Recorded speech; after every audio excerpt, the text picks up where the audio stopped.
It's been a common news headline recently that home prices are declining. But have you ever stopped to think, what does this really mean? There are so many different ways that home prices are measured, and there are so many different data sets and data points to sort through that a lot of times the headline doesn't say it all. Here are a few things that I keep in mind when I am reading housing reports. One is that national trends don't always reflect local trends, especially in a case like DC. National trends are the average, but a city like DC is not exactly average. So what's happening across the country may not be what's happening here. Also, when we're looking at statistics that might be specifically for the DC metro area, it's always good to take a look at what counties are included in that, because you might be surprised to find that it goes pretty far outside of the city.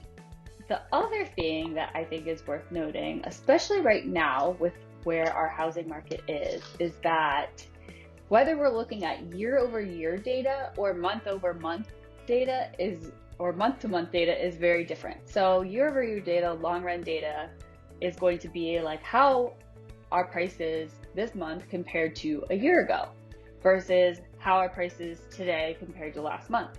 For example, the Case-Shiller Index, which they had a recent report showing that appreciation slowed with an 8.6% gain in the most recent report. That 8.6% is year over year. So that means that, and this is from November because that's how housing data works, but if you were looking at November 2021, that same house still sold for 8.6% more in 2022.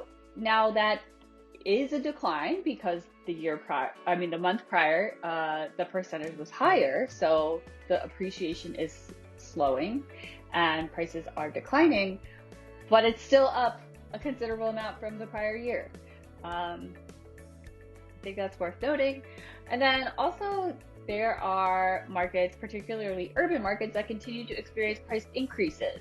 So DC is included in that with a 4.8% increase, and Miami had a 21.3% increase. They were at the top of the charts.